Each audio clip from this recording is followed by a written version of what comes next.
संकल्प प्रभवान कामान त्यक्त्वा सर्वान शेषेचा.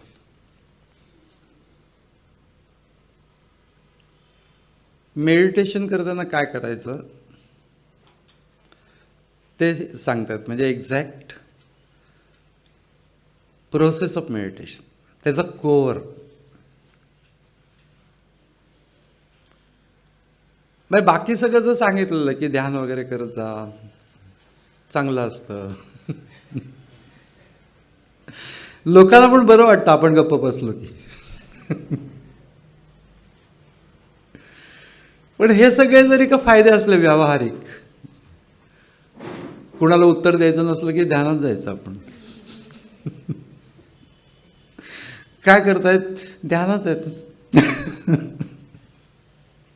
पण असं सगळं जरी असलं तरी देखील त्याचं महत्त्व किती आहे वगैरे हे सगळं अनेक ठिकाणी सांगून झालं. ध्यानाचं महत्त्व काय आहे, कुठल्याही प्रकारच्या उपासनेचं महत्त्व काय आहे हे सांगून झालं. पण व्हॉट इज द प्रोसेस? ते प्रोसेस अजिबात सांगितली जात नाही. सगळीकडे हे सांगितलं जातं की तुम्ही शांत बसा. मग काय काय काय काय काय काय आयडियाज लोकांच्या, निरनिळ्या प्रकारचे मेडिटेशन. एकाने सांगितलं की मी परवा एक पुस्तक वाचलं, 52 वेज ऑफ मेडिटेशन. म्हटलं याच्यातलं एकाने तुला येणार नाही.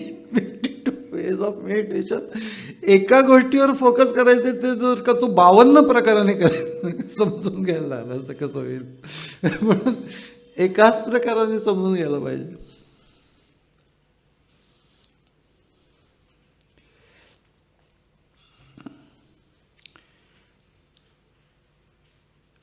एक तर वेळ आपल्याला खूप लिमिटेड आहे सध्याच्या काळामध्ये. पूर्वी कसं असा भरपूर वेळ असायचा. त्या पुराणातल्या वर्णनानुसार त्याने 1000 वर्ष तप केलं वगैरे. कितीतरी वेळ होता त्याला, बापरे, 1000 वर्ष. मग ते 1000 वर्ष तप वाले म्हणजे लिंबू टिंबू. 5000 वर्ष, 10,000 वर्ष वगैरे, एका पायाच्या अंगठ्यावर उभं राहून तप वगैरे. हा फिजिकल एक्सरसाइज आहे का काय आहे? मेडिटेशन आहे. मग गीतेमध्ये हे असल्या प्रकार नाही सांगितले. भगवद्गीतेमध्ये एक्झॅक्ट वे सांगितलेलं आहे की एक्झॅक्टली काय करायचं तिथे. कारण की आम्ही बसलो आणि त्याच्यानंतर मग बसण्याचं जे कौतुक असतं, इतका वेळ बसले, अरे पण डोळे मिटल्यानंतर तो काय करतो याच्यावर सगळं अवलंबून आहे.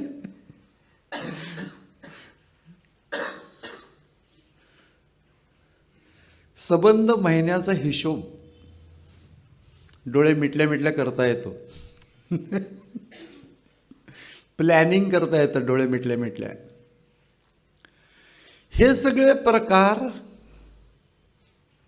म्हणजे नुसतं बसणे इथपर्यंत जर का तुम्ही आला असाल तर मनामध्ये 1000 गोष्टी येत राहतील. नुसतं शांत बसून बघा. आपल्याला थोड्या वेळाने शांत बसण्याचा कंटाळा येतो. शांत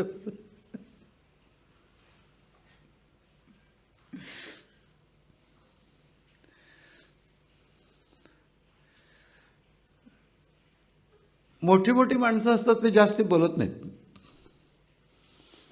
आपल्याला बोलण्याला खूप आवडतं की खूप निरनिराळ्या सब्जेक्ट्सवरती.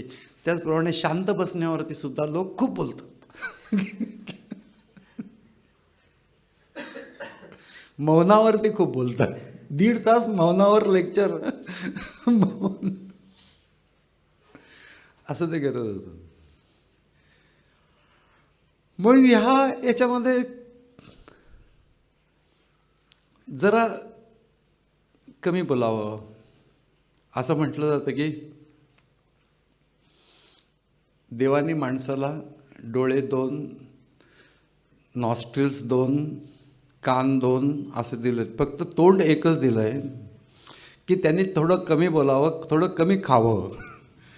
पण या बाबतीत देवाचा माणसाने पराभव केला आहे. कमी बोलावं, कमी खावं. मोठे जे असतात ते कमी बोलतात, सहसा जास्ती बोलत नाही. मी परवा वाचलं, हे असल्या गोष्टी मी वाचत असतो. What did the two oceans say to each other when they met? तर त्याच्यावर उत्तर आहे नथिंग, दे जस्ट वेव्ड.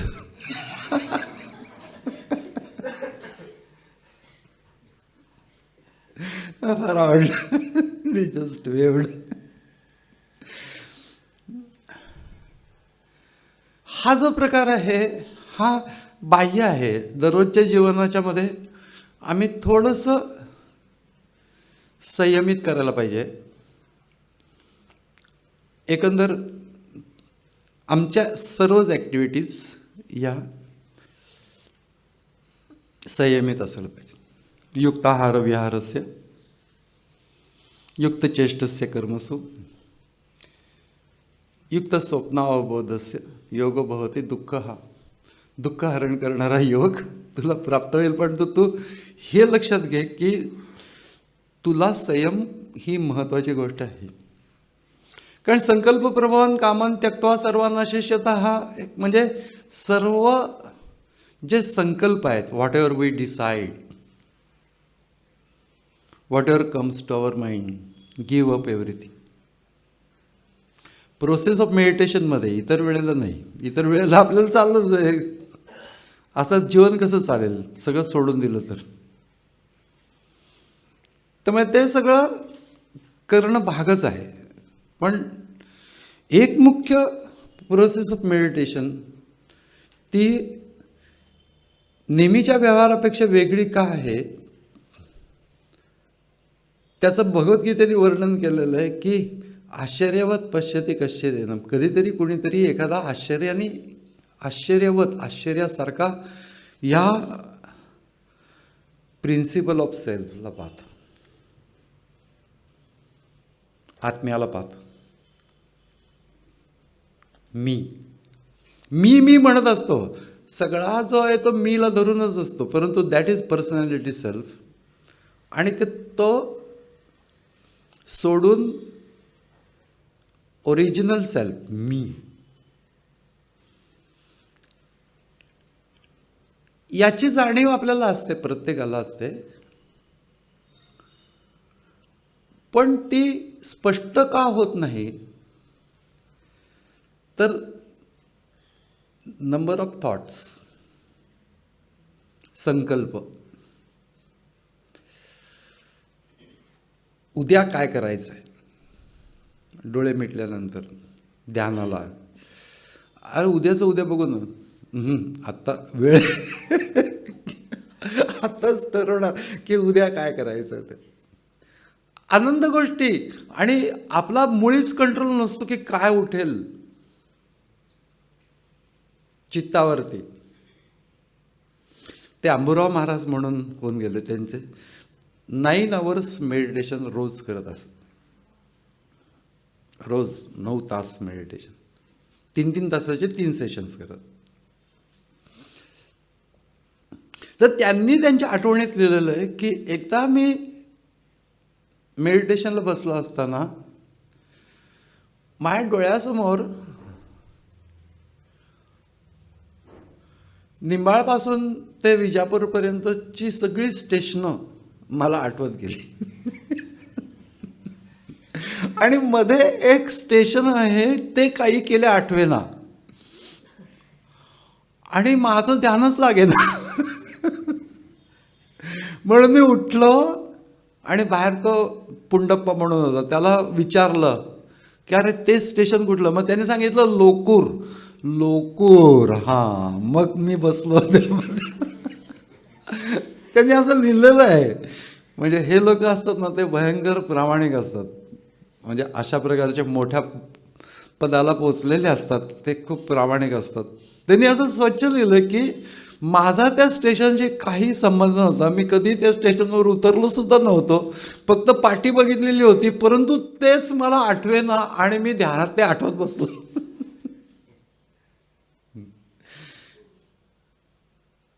कुठली गोष्ट निघेल हे सांगता येत नाही, पण दुर्लक्ष करता येणं याची कपॅसिटी आपल्याला वाढवता येते. म्हणजे सोडून देणं, वृत्ती उठणारच नाहीत अशी स्थिती काही काळानंतर निर्माण होईल. Thoughtless stage. पण तरी देखील ते आपल्या किती काळात ते निर्माण होईल हे मी सांगू शकत नाही, कोणी सांगू शकत नाही. प्रत्येकाचं हे वेगळं वेगळं असतं स्ट्रक्चर ऑफ माइंड. पण प्रोसेस तीच आहे की याच्यावरच्या वृत्ती पहिल्यांदा कमी करायला पाहिजे. म्हणून आपण एका विशिष्ट जागी, एका विशिष्ट वेळेला, एका विशिष्ट आसनावरती, हे सगळं ॲक्च्युअली ट्रेनिंग ऑफ माइंड आहे. म्हणजे मला कळतं की आता आपल्याला मेडिटेशन करायचं, डोळे मिटले, इथे ॲक्च्युअली सेंटर ऑफ परसेप्शन आहे. म्हणजे ह्याच्या पाठीमागे इथे नाही आहे. काही काही लोक असं बघतात, तसं बघून काय दिसणार आहे. सेंटर ऑफ परसेप्शन इथं आहे आणि त्याच्यावरती अटेन्शन फोकस करायचं आहे. जाणीव, कॉन्शियसनेस, त्याच्यावर अटेन्शन फोकस करायचं आहे. मग ते करायला अवघड काय आहे?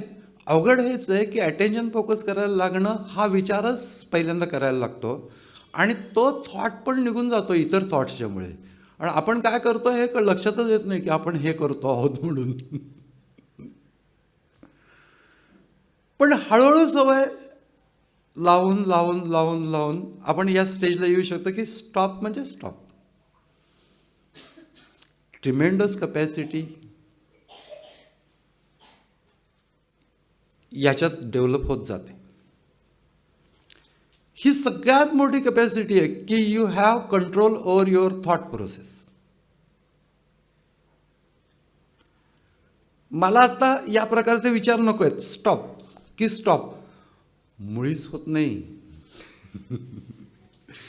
जितकं आपण ते बंद करायचा प्रयत्न करू तितकं ते रिटालिएट करतात आणि कधी जोरात उसळी मारून येतात. पण हळूहळू ते जेव्हा शांत काही मोमेंट्स आपल्याला प्राप्त होतात, काही मोमेंट्स असं मी म्हणतो, त्यावेळेला आपल्या माइंडला हे कळत असतं की this is something good, very good. कारण की विश्रांतीची भयंकर आवश्यकता असते. शरीराला जशी विश्रांतीची आवश्यकता असते तशी मनाला पण विश्रांतीची आवश्यकता असते आणि जागेपणी विश्रांतीची आवश्यकता असते. झोपल्यानंतर मग काय मेडिटेशनच चालू आहे घोरता घोरता.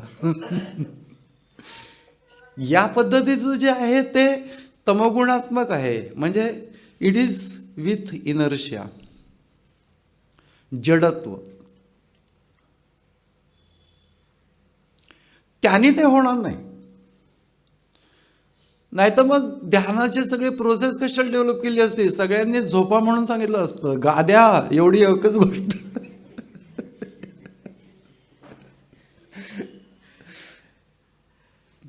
मग असं का नाही आहे? याचं कारण असं आहे की मॅक्झिमम अलर्टनेस इज रिक्वायर्ड. आणि मॅक्झिमम अलर्टनेस कशासाठी लागतो? तर केवळ attention focusing on self, original सेल्फवरती अटेन्शन फोकसिंग करणं हे इंटेलेक्च्युअल प्रोसेस आहे. म्हणून भगवद्गीतेमध्ये त्याला बुद्धिग्राह्यम असा शब्द वापरलेला आहे. बुद्धिग्राह्यम म्हणजे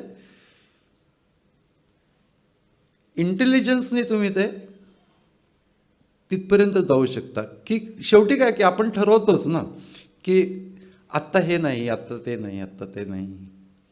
हे सगळं ठरवणं वगैरे हे सगळं बुद्धीचं काम आहे. निश्चय करणं. आणि निरनिराळ्या प्रकारच्या वृत्ती उठत असतात आणि मी ठरवत असतो, परंतु काही झालं तरी देखील एका टप्प्यापर्यंत मी जाऊ शकतो की असं ठरवून की डिसाइडिंग की नो. पण मी मागे सांगितलं तसं it is like class monitor quietening the class, but class monitor is also A student. त्याप्रमाणे निश्चय ही पण वृत्तीच आहे, त्यामुळे त्याची शक्ती मर्यादित आहे. निश्चय केव्हा गेला हे कळलंच नाही, कारण वृत्तीच आहे. निश्चय केल्याचं वाईट वाटून केलं. प्रत्येक वृत्तीचे टेंडन्सी उठणे, थोडा वेळ राहणे आणि जाणे अशीच असते. त्यामुळे निश्चय पण असा उठतो, त्याच्यानंतर आपण धरून ठेवायचा प्रयत्न करतो आणि थोड्या वेळात तो जातो. नॅचरल आहे, पण त्याला मर्यादा आहेत. उपयोग आहे पण मर्यादा आहेत. सगळ्यात बेस्ट वे एकच अटेम्प्ट करायचा प्रयत्न करायचा, सेल्फवरती फोकस करायचा. मी असं जे माझं ओरिजिनल स्फुरण आहे, ओरिजिनल असं आतमधनं उठतं की सेल्फ, मी, माय सेल्फ. बस ते हळूहळू स्वच्छ होत जाईल, प्रकाशित होत जाईल. त्यावरती लक्ष केंद्रित केल्यानंतर आपल्याला प्रयत्न करून बघितलं तर आपल्याला लक्षात येईल की कधीही पर्सनॅलिटी सेल्फ आठवत नाही. आपण स्वतःवरती लक्ष केंद्रित केल्यानंतर म्हणजे असा अटेम्प्ट करत असताना कधी आपलं नाव कधीतरी मनात येतं, कधी पण नाही मनात येत. इतर कुठल्याही गोष्टी रादर की ज्या सेल्फशी संबंधित आहेत एक्सटर्नली, म्हणजे खरं सांगायचं तर सेल्फ ओरिजिनल आहे आणि त्याच्यानंतर हे सगळे जे संकल्प आहेत किंवा वृत्ती ज्या आहेत त्या सगळ्या त्याला अटॅच्ड आहेत. अंतःकरण, अंतःकरण जर का शांत राहील विदाऊट वृत्ती, म्हणजेच थॉट्स, फिलिंग्स, या सगळ्या गोष्टी थोड्या वेळपर्यंत शांत राहतील, तर आपल्याला थोडा वेळ तरी असं काही मोमेंट्स मिळतील की ज्याच्यामध्ये फक्त सेल्फ आहे. आणि त्याच्या अगोदर आम्ही जे करतो की केअर काढत असतो वृत्तींचा. संकल्प पूर्वान कामान त्यक्त्वा सर्वान अशेषतः, सर्व वृत्ती टाकून देणे आणि संपूर्णपणे टाकून देणे. गीता हे असं टेक्स्ट आहे की ज्याच्यामध्ये असं मॅथमॅटिकली सांगितल्यासारखं आहे की भूमितीमध्ये जसं सांगतात की there is one and only one line passing through 2 points. One line म्हटलं तर दुसरी पण असेल असं पण मनामध्ये येतं, पण नो, 2 पॉइंट्समधनं जाणारी एक आणि एकच रेषा असते, 2 बिंदूंमधनं जाणारी. तसं इथे सर्व वृत्ती आणि संपूर्णपणे, totally, all thoughts and totally. म्हणजे काही थॉट्स थोडेसे ठेवलेले आहेत असं चालणार, गिव्ह अप एव्हरीथिंग. आणि ते स्वतःच्या मनाला समजून सांगायचं की थोडा वेळ, मग ते मन ऐकतं, थोडा वेळ ठीक आहे हां.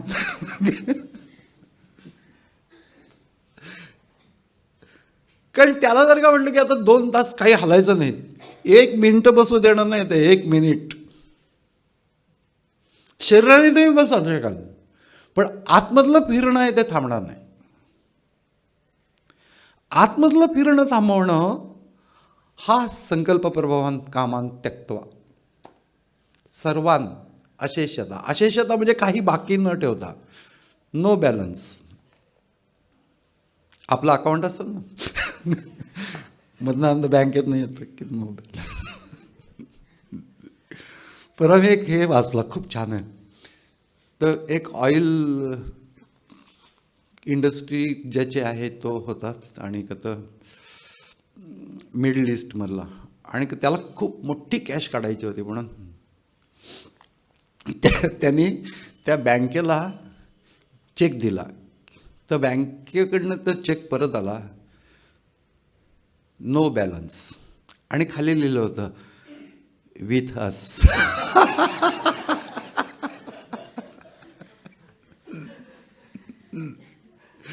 मस्त वाटलं. पण अशेषता याचा अर्थ काही बाकी न ठेवता, थोडी सुद्धा बाकी न ठेवता.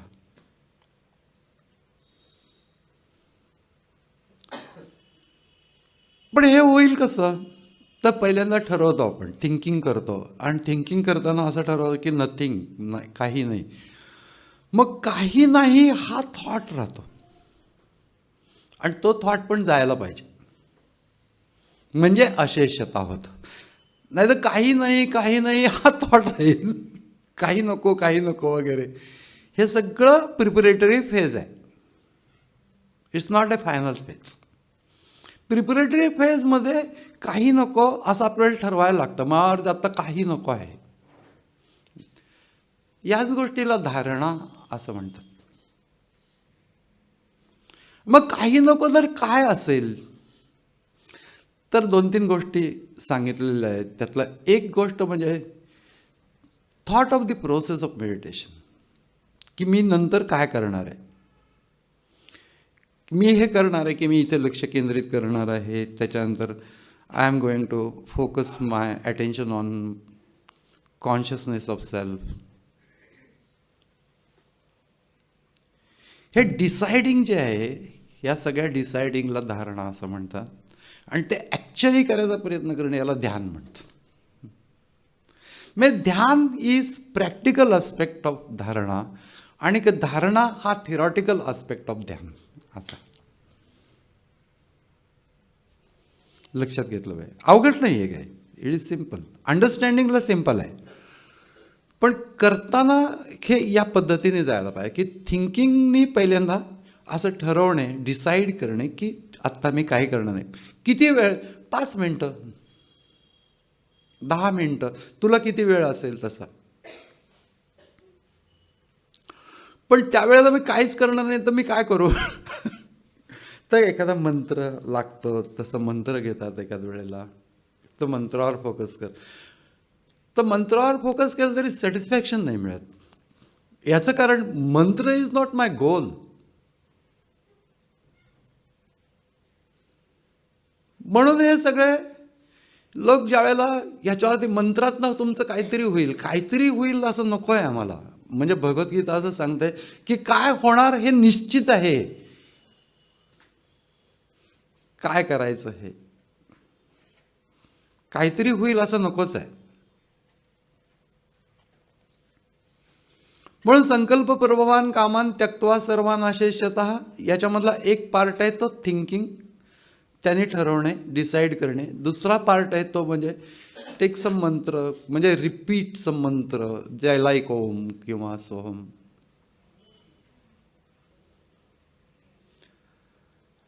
श्वासाबरोबर घ्या.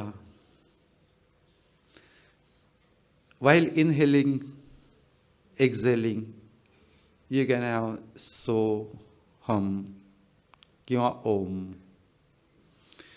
मग ते ट्युनिंग होतं, ट्युनिंग ऑफ माइंड होतं. थोड्या वेळाने थोडे थॉट्स येतात, परंतु मी हे ठरवलं की मी ह्याच्यावरती फोकस करणार आहे. हां, मग ते ठीक आहे, मग ते हळूहळू तिथपर्यंत जातं. ह्याच्यानंतरची जी फेज आहे ती डिफिकल्ट आहे, की मंत्रापर्यंत आपण सहजपणे जाऊ शकतो, आणि त्याच्यानंतर मंत्राच्या नंतर ज्या वेळेला अटेन्शन फोकसिंग ऑन सेल्फ असतं त्यावेळेला मंत्र हा माध्यम नाही होऊ शकत,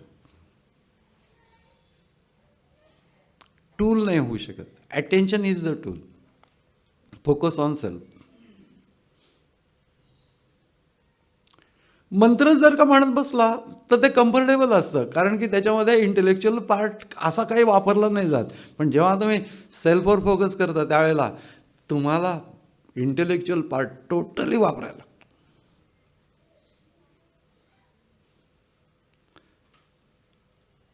आणि मग तुम्हाला ती हळूहळू कपॅसिटी डेव्हलप होते की कुठं पाहिजे त्या ठिकाणी अटेन्शन फोकस करता येईल. हा त्याचा व्यावहारिक फायदा आहे. Attention focusing. पण सेल्फवरती फोकस केलं की सगळ्यात सूक्ष्म गोष्ट कुठली असेल, सगळ्यात सूक्ष्म गोष्ट तर सेल्फ हीच आहे. तुम्ही बघा, शांत बसा, थॉटलेस स्टेजपर्यंत आपण जाऊ शकतो. कारण की वायपिंग आउट द थॉट्स, डिसाइडिंग, त्याच्यानंतर शांत राहणे. पण तसं जरी झालं तरी देखील सेल्फचा कॉन्शियसनेस हा त्याच्यामध्ये पकडता येत नाही. तुम्हाला ते अगोदर डिसाईड करून ठेवायला लागतं की मी सेल्फ कॉन्शियसनेसमध्ये राहणार आहे. आणि असं जर का झालं तर स्ट्रक्चर ऑफ माइंड हे त्या पुढच्या स्थितीसाठी म्हणून तयार होतं, प्रो होतं. नाहीतर मग तुम्ही त्या मंत्रामध्येच अडकून राहता, मंत्राच्या पलीकडे जाऊ शकत नाही. पण त्याचा उपयोग आहे. म्हणजे जसं जिन्यावरून चालताना कठडा पकडून पकडून पकडून चाललेत, आता वरती जायचं गच्चीवरती, तर कठडा सोडून दे ना. तू म्हटलं मी कठडा पण पकडीन आणि गच्चीवर जाईन, तर नाही जाता येणार. कठडा तुला सोडून द्यायला लागेल. त्याप्रमाणे ज्या गोष्टीचा तसा तू आधार घेतलेला आहेस, ती गोष्ट सुद्धा शेवटी तुला सोडून द्यायची आहे. एकच गोष्ट, संकल्प प्रभवान कामान त्यक्त्वा सर्वान अशेषतः मनसेवेंद्रिय ग्राम विनियम्य संबंध. संबंधता म्हणजे सर्व बाजू नियमित करणे, हा त्याचा एक पहिला आस्पेक्ट झाला. आणि दुसरा आस्पेक्ट, यतो यतो निश्चरती मनश्चंचलम अस्थिरम ततस्ततो नियम्येत आत्मन्येव वशन नयेत. म्हणजे जिथे जिथे म्हणून मन जाईल तिथून पकडून आणायचं आणि इथं ठेवायचं. म्हणजे जिकडे तिकडे जिकडे मन जाईल तिकडून त्याला पकडून आणून त्या मूळ स्वरूपावरती ठेवायचं. आत्मनी एव म्हणजे आत्मस्वरूपावरती ठेवायचं, सेल्फवरती. ॲक्च्युली ते जातं वगैरे, ते कुठं जात नाही. ॲक्च्युली मनामध्ये वृत्ती उठते फक्त त्याची. बसलो आणि एकदम अमेरिकेतच मन गेलं, अमेरिकेत मन जातच नाही, मनात अमेरिका उठते. ॲक्च्युली काय होतं ते बघितलं पाहिजे. की आपण म्हणण्याची एक पद्धत असते की माझं मन इतकं फिरतं इतकं फिरतं इतकं फिरतं. मन फिरत नाही, मनामध्ये फक्त थॉट्स येतात, वृत्ती येतात. तू जर का ते स्टॉप करू शकलास तर ते मन फिरणं बंद होऊन जाईल. त्याला दोन मार्ग आहेत. एक म्हणजे थिंकिंग, डिसाइडिंग, निश्चय करणे, हा एक. आणि दुसरा मार्ग म्हणजे फोकस ऑन सेल्फ, हा सगळ्यात उपयोगी मार्ग आहे. त्याच्या इतका इफेक्टिव्ह मार्ग दुसरा कुठलाही नाही. रिपीटेडली तोच प्रयत्न करायचा. आणि योगाच्या भाषेमध्ये त्याला अभ्यास असं म्हणतात, अभ्यास असं म्हणतात.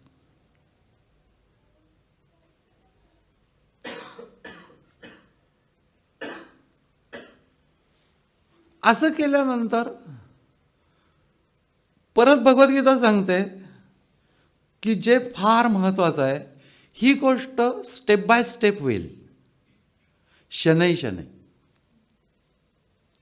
शनै शनै म्हणजे हळूहळू नव्हे, स्टेप बाय स्टेप. थोड्या थोड्या काळाने जास्ती सूक्ष्मामध्ये तुम्ही जाल. सडनली फायनल स्टेजला तुम्ही जाऊ शकत नाही. कारण की ते मनावरच्या वृत्तींचे संस्कार असतात निरनिराळ्या प्रकारचे, ते उठत राहतात आणि ते थांबवणे हा एक पहिला प्रकार आहे. पण तो आमचा मुख्य उद्देश नाही आहे. मनावरच्या वृत्ती थांबवणे इज नॉट द फायनल गोल. आमचं फायनल गोल आहे की सेल्फवरती राहणे. हे जे आहे ह्याच्यासाठी म्हणून आम्हाला तो पार्ट जो तसा सूक्ष्म आणि डिफिकल्ट आहे त्याच्यावरतीच फोकस करायला पाहिजे, सेल्फवरती. आणि तसं जर का मी केलं नाही, तिथं आळस केला, तर मी अलीकडच्या पातळीला येऊन उभा राहतो.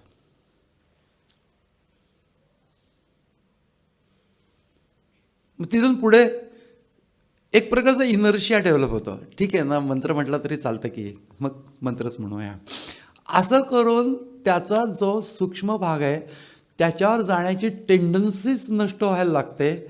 एक प्रकारचा इनर्शिया, इंटेलेक्च्युअल इनर्शिया डेव्हलप होतो प्रोसेसमध्ये. ते होऊन द्यायचं नाही. Alertness is a must. जरी का इतर थॉट्स आले तर येऊ दे ना. हे लक्षात घेतलं पाहिजे की it is a natural thing to have mind with thoughts. किंवा thoughts arising on mind is a very natural thing. ती येऊ दे ना. पण आपला प्रयत्न आहे की फोकसिंग ऑन सेल्फ, आणि मग ते थोडं थोडं कमी होईल. 1-2 मिनटं तरी खूप झाला वेळ. 1-2 मोमेंट्स एवढे जरी मिळाले तरी देखील यू गेट द लीड की या पद्धतीने जायचं. एकदा जसं झालं की तुम्हाला बरोबर कळतं की असं जायचं. शनै शनै पहिल्यांदा अंडरस्टँडिंग, त्याच्यानंतर प्रयत्न. रूपरमेत म्हणजे उपरमेत. उपरमेत म्हणजे उपराम नावाची एक अवस्था आहे. बुद्ध्या धृती गृहीतया, बुद्धीनी धृतीसहित.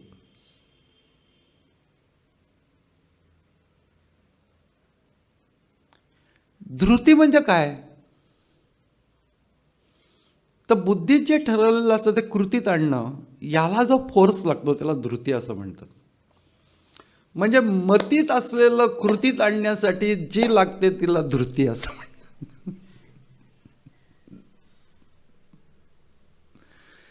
मतीत बऱ्याच गोष्टी असतात परंतु ते प्रत्यक्ष करायला नाही वाटत. 6 ते 8 बसलं पाहिजे सकाळी मती. आणि तसा प्रयत्न करणे हा धृती, त्याला जो फोर्स लागतो. पण मतीत तो धृती, त्याचा हा शब्द उगीच वापरलेला नाहीये. त्याला एक आतून जोर लागतो. बुद्ध्या धृती गृहीतया. आणि काय करायचं आहे?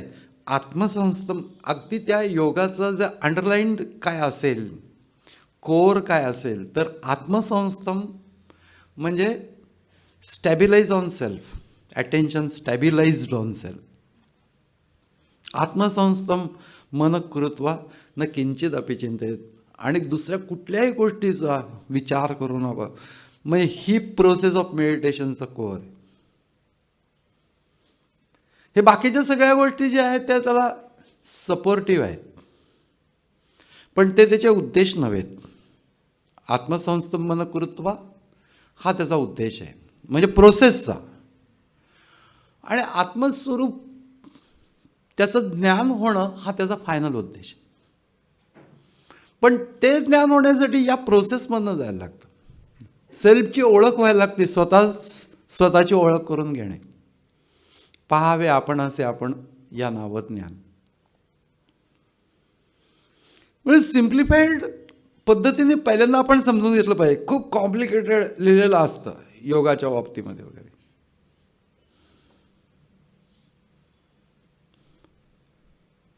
बोलूच नका, मौनच पाळा, काही खाऊच नका, उपास करा, असलं काहीही गीतेत सांगितलं नाही. जास्ती खाऊ नका एवढं सांगितलं. जास्ती झोपू नका, किमान प्रवचन चाललेलं असतं झोपू नका.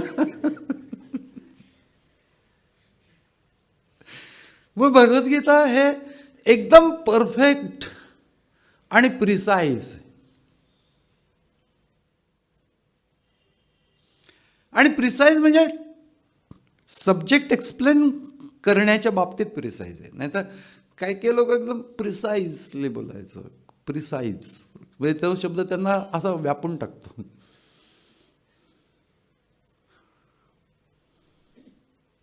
परवा वाचलं होतं की 2 जण असतात, बागेमध्ये जाऊन बसतात. ओळख नसते, पण शेजारी शेजारी बसता एका बाकावर, आणि तिथे कुत्रा बसलेला, कुत्रा असतो. तर एक जण दुसऱ्याला विचारतो, डज युअर डॉग बाईट? तो म्हणतो, no, my dog doesn't bite. म्हणून तो त्याला गोंजारायला वगैरे जातो आणि तो चावतं की कुत्रं.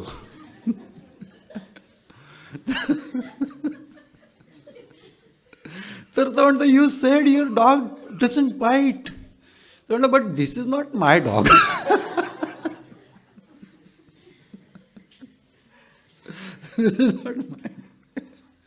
आता याला काही अर्थच नाही आहे. एक्सप्लेनेशन जे आहे ते प्रिसाईज आहे. नुसतं प्रिसाईज बोलणं नाही आहे, नुसत्या वृत्ती काढून टाकणं नाही आहे. हेही लक्षात घेतलं पाहिजे की सगळ्या वृत्ती काढून टाकल्या, blank, zero state of mind. हे पण उद्देश नाही आहे. सेल्फ हाच उद्देश आहे. म्हणून आत्मसंस्था मनकृत्वा या शब्दाने ही गोष्ट इतकी जिवंत केलेली आहे. योगज्ञान कसं प्राप्त होईल? आत्मसंस्था मनकृत्वा न किंचित अपि चिंतयेत. ध्यानाच्या प्रोसेसच्या वेळेला तुम्ही दुसरं काही चिंतन करू नका. इतर वेळेला मोकळा वेळ भरपूरच आहे, तुम्ही चिंतन करू शकता, तुमचे दररोजचे व्यवहार करू शकता. परंतु when you are trying to meditate, त्यावेळेला शांत स्थिर बसणे, सरळ बसणे, मस्तकात लक्ष केंद्रित करणे, मंत्र, सेल्फ, कॉन्शियसनेस ऑफ सेल्फ, याच्यामध्ये काय नाही. सेन्स ऑफ बिईंग, अस्तित्वाची जाणीव, त्याच्यावरती अवधान केंद्रित करता करता करता सेल्फ. मग ते प्रयत्न न करता जेव्हा लक्ष त्या सेल्फवरती सहज राहतं, त्यावेळेला योगस्थिती. त्याच्या अगोदर सगळा प्रयत्न आहे. ही स्थिती म्हणजे युक्त, आणि हा सगळा प्रयत्न म्हणजे योग. पण त्याला सुरुवात आहे आणि त्याला डेस्टिनेशन आहे. डेस्टिनेशनवरती ती व्यक्ती आली की तिला युक्त असं म्हणायचं. युक्त. आणि डेस्टिनेशन पर्यंत जाण्याचा सगळा मार्ग, इन्क्लुडिंग डेस्टिनेशन, हे चित्त तत्वाशी एकरूप होणे, हा सगळा योग आहे. म्हणून योगस्थिती ही जी गोष्ट आहे ती विकसित होते, स्टेप बाय स्टेप विकसित होते. त्याला इथं भगवद्गीतेमध्ये म्हटलंय, शनै शनै. आज पहिल्यांदा बसलं, समजून घेतलं, एकदमच झालं तसं असं नाही होत. सहसा सहसा काही वेळेला काही लोकांच्या बाबतीमध्ये तसं होऊ शकतं, कारण की माहिती नाही की पूर्वीचे काय संस्कार असतील, त्यांच्या काय कपॅसिटीज डेव्हलप झालेल्या असतील, तर होऊ शकतं. पण नॉर्मली एका स्टेपमधनं दुसऱ्या स्टेपमध्ये जायचं. पण तो आपण मात्र फायनल ऑब्जेक्टिव्ह काय आहे त्याचं हे पाहून त्याच्यावरती सतत लक्ष ठेवलं पाहिजे की आपण त्या दिशेने जातो. नाही शांत बसलोय, किती वेळ शांत बसलो, किती वेळ, आणि इतक्या इमॅजिनेशन असतात लोकांच्या त्याच्या बाबतीमध्ये. एका बाईने मला सांगितलं होतं की ध्यान करत होते मी, आणि काय की मला स्वामी समोर दिसले, म्हणजे स्वामी माधवनाथ, पांढरे शुभ्र कपडे घातलेले वगैरे, आणि ते असे पुढे चालले होते आणि मी त्यांच्या पाठीमागून चालले होते. ते पुढे चालले होते आणि मी त्यांच्या पाठीमागून चालले होते. किती वेळ आम्ही चाललो होतो. मी या बाईला स्वप्न पडलंय की किती वेळ आम्ही चाललो होतो, पण मी अजिबात दमले नव्हते. आता म्हटलं स्वप्नात माणूस चालला दमेल कसं? काहीच्या काहीच इमॅजिनेशन म्हणजे मेडिटेशन, असं हे लोक जे समजतात की काही अनुभव म्हणजे हा ध्यानाचा अनुभव आहे, हे योगाचा, हे सगळे फुले मारले पाहिजे. नथिंग, सेल्फ हाच त्याचा अनुभव. सगळीकडे अशा तारका दिसतात, तारे दिसतात, कानफटात मारले.